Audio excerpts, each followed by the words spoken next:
Hey folks, everything new under the sun. This is another What Is video, and today we're talking about Kohanim, or priests, or Levites. Who are these people? What significance do they have in the last days? Are there any people who could be priests in these last days if there is a third temple? And I believe the Bible basically suggests there will be one.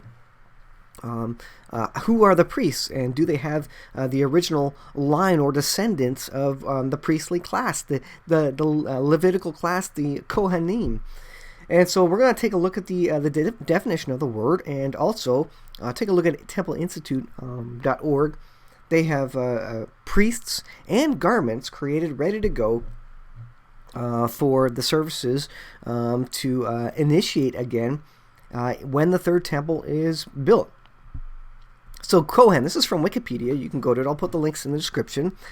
Kohen, or Kohen with K or C, is the Hebrew word for priest, and it's used in reference to the Aaronic priesthood. Levitical priests, or Kohanim, that's the what is that we're looking for, are traditionally believed and halachically, however you pronounce that word, required to be of direct patrilineal descent, so from the father, from the biblical Aaron, brother of Moses.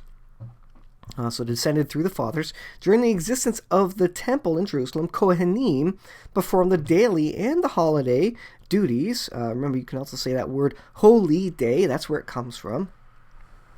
Duties of the sacrificial offering. So the Kohanim are important. You need the Kohanim and you need the priestly garments if sacrifices are going to start again. It says, today Kohanim retain lesser, though distinct status within rabbinic and Karaite Judaism, and are bound by additional restrictions according to Orthodox Judaism. So that's the Wikipedia definition of it. Let's look at this. This is from myjewishlearning.com. What are Kohanim, or Jewish priests? It says, descendants of the biblical figure Aaron, Kohanim enjoy special privileges. And just a couple of passages from this. It says, a Kohanim, or Kohen, is a descendant of the sons of Aaron who served as priests in the temple in Jerusalem, which is what we know. Traditionally, Kohanim get special honors in the synagogue, but are subject to certain restrictions. Like Levites, it says, who are descendants of the priest's assistants, and also singled out for certain honors, Kohanim are the descendants of the tribe of Levi. And they found these people. We're going to read about that. Many people with the surname Cohen, Khan, Katz, and their various spellings are Kohanim. So if you know anybody with that last name, they're likely somewhere in their lineage connected to the Levites. And many with the surname Levi or Levi are Levites as well. It says a genetic study in 1997 determined that large numbers of people who believe they are Kohanim, whether they are Ashkenazi or Sephardic, share a group of markers on their Y chromosome. To find out how to be tested for this gene, you can contact the Center for Kohanim in Jerusalem and see if you're a member of the Kohanim or a descendant of the Levites, rather. It says traditionally only man can be a Kohen, and the status is transmitted from a father to his son. The daughter of a Kohen traditionally has special obligations and privileges, but these only last only until she marries and do not pass down to her children.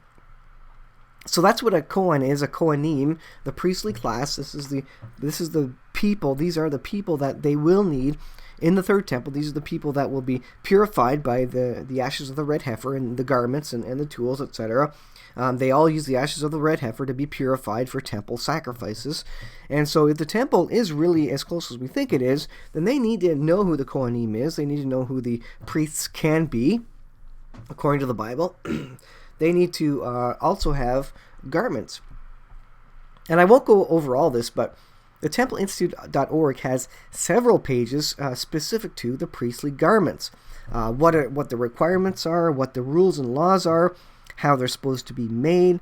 It says 3 categories of priestly garments. So you have the high priest's uniform, which he wears all year round. These consist of 8 garments called golden garments. Number 2, the clothing worn by the high priest on the Day of Atonement. These are 4 garments called white garments. And number 3, the uniform of the ordinary priests.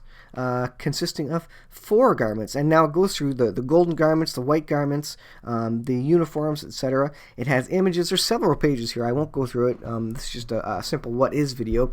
But I will put the link in the description. You can read all about what the Temple Institute has planned, what they have created already. They know the requirements of it.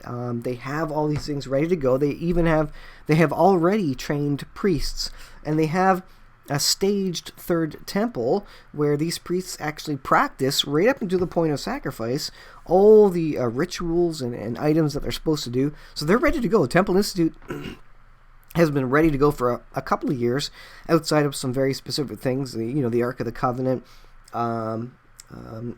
pure, spot-free, blemish-free, red heifer, and these sorts of a couple final things they're waiting for. But everything else is in place. They already know the genetic line of the Kohanim, and they have all the garments ready to go. I will put the link in the description. You can check it out, and it's maybe an interesting study for another day, but incredible. And the Temple Institute is a very fascinating website to look at in terms of their readiness, what they have ready for the third temple. And like I say, if the third temple is as close as we think it is, then all this has to be in place, and it is. There is a whole organization dedicated to ensuring that they are ready to go. They even have the altar. They've already sacrificed on the altar. I believe it was a leg of an animal to purify the altar. But they're still waiting on that red heifer. So that's kind of the next thing to occur to get that blemish, spot-free, perfect red heifer that can be used to purify the garments, the utensils, etc., the equipment, the garments for the initiation of sacrifices in the third temple when it's built. And I think that will be coming soon if this deal of the century is what we think it is, and if we're that close. I think we're about 2 years out from the start of the 7-year tribulation, which I think starts in or around the year 2021, maybe the last half of the year 2021. We'll see exactly how that plays out. But with this peace deal on the table, if this comes out and attempts to divide Israel, I think the fireworks will really start going off, and Bible prophecy will be sped up a huge amount.